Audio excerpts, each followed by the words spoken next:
Hello guys, welcome to my channel Baba spine blog. कैसे आप सब? होप सब अच्छे होंगे। और आज मैं बताने वाली हूँ कि हरितालिका को क्यों मनाया जाता है और कैसे मनाया जाता है। तो हरितालिका मनाया जाता है अखंड सौभाग्यवती होने के लिए, अपने पति की लंबी उम्र के लिए प्रार्थना किया जाता है इस व्रत में, और ये व्रत रखा जाता है।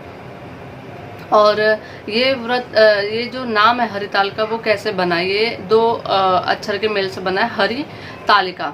हरि का मतलब होता है हरण करना, और तालिका का मतलब होता है सखी से इसका। से एक कथा के अनुसार इसमें क्या बोला गया है कि जब माता पार्वती को उनकी सखियों ने मतलब एक तरह से हरण करके ही हिमालय पर्वत से उनको जंगल में लेके गई थी, तो उनकी सखी ने उनका हरण किया था, जहाँ पे माता पार्वती ने भगवान शिव की कठोर तपस्या की थी और उनको पाया था पति के रूप में। तो तब से इसका नाम पड़ गया है हरितालिका, मतलब हरण करके सखियों, मतलब हरण करके सखियां जो पार्वती माता को लेके गई थी, तो वो कॉम्बिनेशन का मेल करके इसका नाम रख गया है हरितालिका। ठीक है, अब ये इस व्रत के रखने का नियम क्या है उसका वो बता देते। इसको हम नॉर्मल लैंग्वेज में तीज बोलते हैं। तो उस दिन किसकी पूजा की जाती है? उस दिन जैसे कि अगर आप बना सकते हो, महिलाएं हैं जो कि मिट्टी का मूर्ति बनाती हैं, भोलेनाथ का, माता पार्वती का और गणेश जी का। अगर आप भी बना सकते हो तो आप वैसे बना लीजिए मिट्टी का मूर्ति, भगवान शिव का, माता पार्वती का और भगवान गणेश जी का।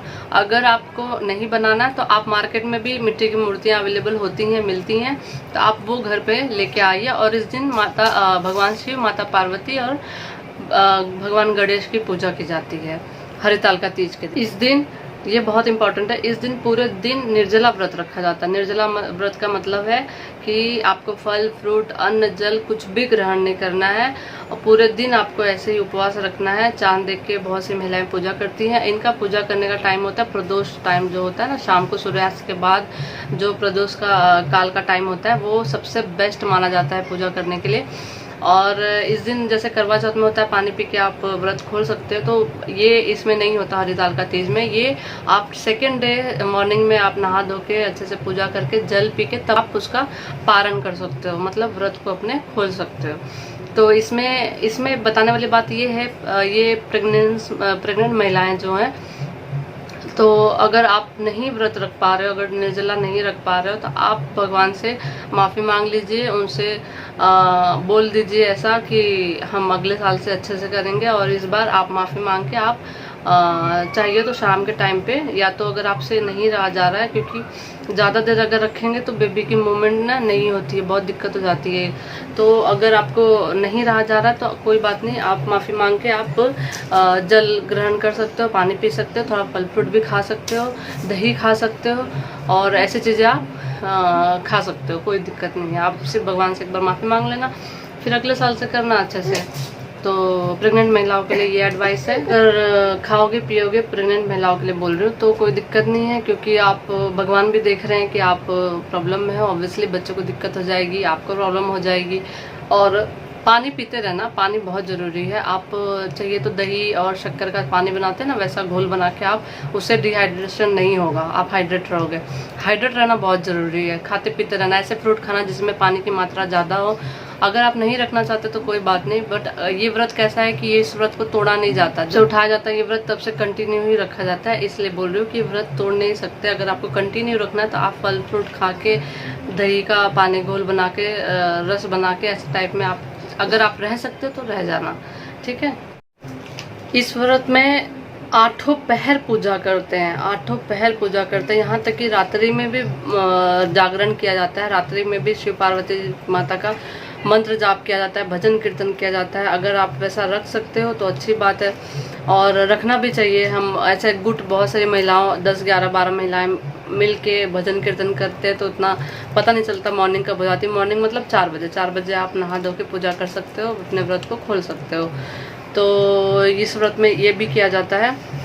इस व्रत में हरितालिका तीज की जो कथा होती है ना, उसको जरूर या तो पढ़े या तो सुने, ये बहुत ज़रूरी होता है, क्योंकि इसके बोलते हैं कि विशेष फल मिलता है इस कथा को सुनने या पढ़ने से। तो आप ये मत छोड़ना, इस कथा को ज़रूर या तो पढ़ना या तो सुनना, ठीक है। जैसे कि मैंने आपको बताया कि ये व्रत अगर आपने एक बार चालू कर दिया तो पूरे जीवन में कंटिन्यू रखना होता है। इसको आप तोड़ के वापस नहीं उठा सकते हो। अगर उठाना है तो उसके कुछ अलग नियम होते हैं। ब्राह्मणों को भोजन कराना रहता है, उनको दान धर्म करना रहता है, या तो आपके मायके या ससुराल से आपके सारे सामान आते हैं, A to Z श्रृंगार के सामान, तो कुछ संकल्प लेके उठा सकते हो आप व्रत। तो ट्राई करना कि अगर आप ये व्रत ना छोड़े तो बेटर है। और इसमें क्या होता है कि भगवान शिव और माता पार्वती को रेशम का वस्त्र ना अर्पित किया जाता है। बहुत अच्छा होता है, बहुत फलदायी होता है। बोलते हैं अगर आपको चढ़ाना है तो भगवान शिव माता पार्वती को रेशम वस्त्र अर्पित करिए।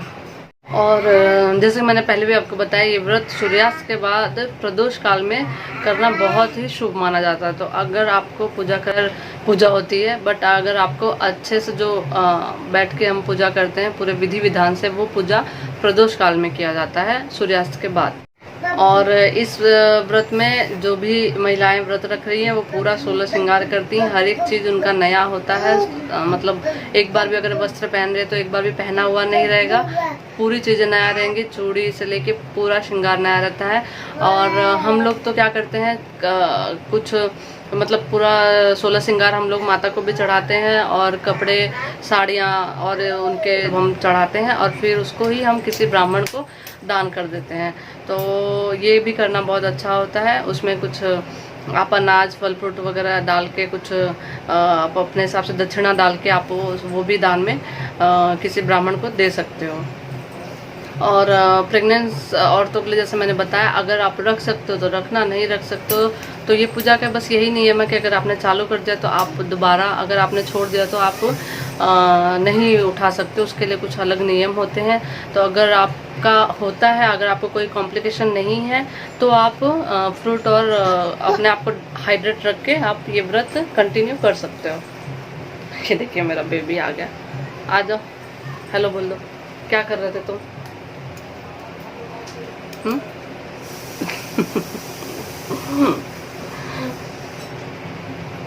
तो फिर चलिए, फिर तीज आ रही है, परसों के दिन ही तीज है। आप लोग ने शॉपिंग की कि नहीं की? और जाइए फिर शॉपिंग वगैरह करिए, ध्यान रखिए अपना। और कोरोना का नया वेरिएंट आया है, बहुत ध्यान रखना है अपना आप लोग को। और फिर मिलते हैं हम नेक्स्ट वीडियो में, तब तक के लिए बाय। और हाँ, मेरा नया चैनल है, उसको ज़रूर सब्सक्राइब करिए। मेरे हर वीडियो में नीचे उसका लिंक है। तो फिर मिलते हैं नेक्स्ट वीडियो में। और मेरे इस चैनल को भी लाइक सब्सक्राइब एंड शेयर करना वीडियो अच्छा लगे तो, ठीक है। फिर मिलते हैं नेक्स्ट वीडियो में, तब तक के लिए बाय फ्रेंड्स। बाय बोल दो बाबू, बाय बोल दो, बाय गुरु, बाय। ओहो, बाय बोल दो, बाय बोल दो। बाय। क्या देख रहे हो? हाँ।